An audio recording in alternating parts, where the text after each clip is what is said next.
Ka United People Forum haka nyau tarik unailar arjar arpsan kalalik bani kendu ya ka Director General of Police ka kong Ida Shisha Nongrang halor ka jingbom don ka fire emergency station haka tan lembat ka jingbom don ka traffic branch hapo umsning haka jing kren bat uba David Langdo uba dayu chairman ka UPF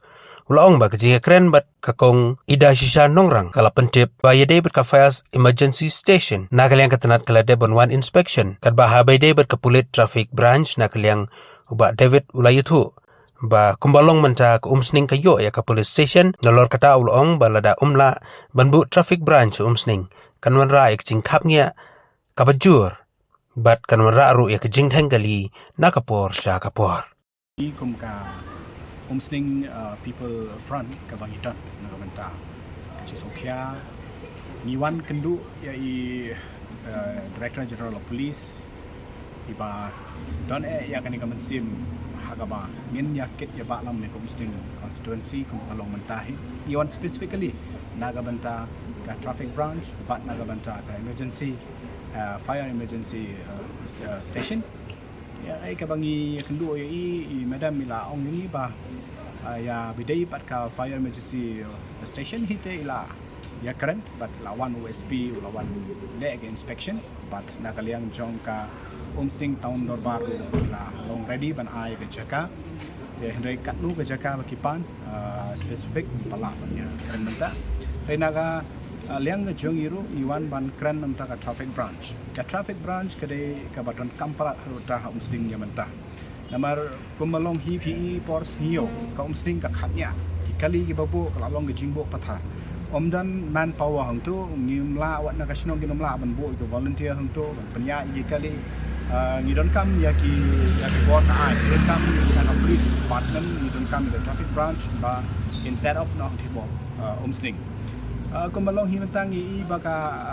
umsning kala yo upgrade eka syaka police station rai kumalong mentah hingi iba ka jingtre kam juga umsning ka kamsuki ya compare pa ikiwe pa police station na try ka de ka lack of manpower but ngiyo iru ba ki staff hang tu ki wan ba kila leit no employ hawat kata ka part of service ka ba don ki transfer ring ngiyo ki bawan ha umsting ki babun hi di pruvi menta ki lawan tu kila leit no ti ka eka bang Sokya kolong ba lada umla ban bu ka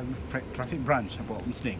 ka jing kapnya kanum kan hisa kumju but kanum don ka smooth jong traffic kan don baik ka traffic jam na ka posh ka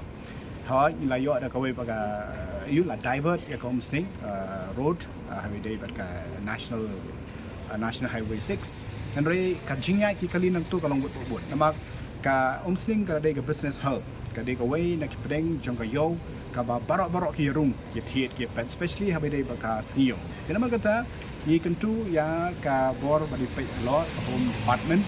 but nilai keren badi DGP ba in I know that traffic branch hunti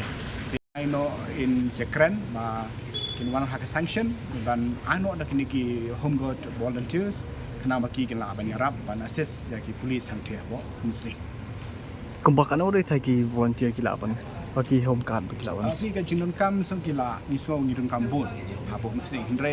hadu mentahi nakaliang jong I DGP dong ba impala ya ka ban ai kular na makin ha walk out kita kumang keren ba kadon kam ka sanction umton ubreu ba mah tore klambam de ngiu I hiwat ha ka kleng ka sorsilong ne ha Chat Hills ha bagi pha ne ki home guard volunteers ring ngiu I ba ka tulop jeng ki home guard volunteers kim yo ngatrai ki pha di klam kadon ka sanction lani ke dan sanction bagi delay hadu hendreu nyu benar kesimpor banyo ika tulop te umjon umbrio bantre nani bantre kambam dan hendreu nyu benar jadi lagi pa lagi hunggat volunteers ngatrai ka sanction gari bendon aswa kena bakan don ka smooth jong ka salary ke jongki ka smooth ka monthly payment ke jongki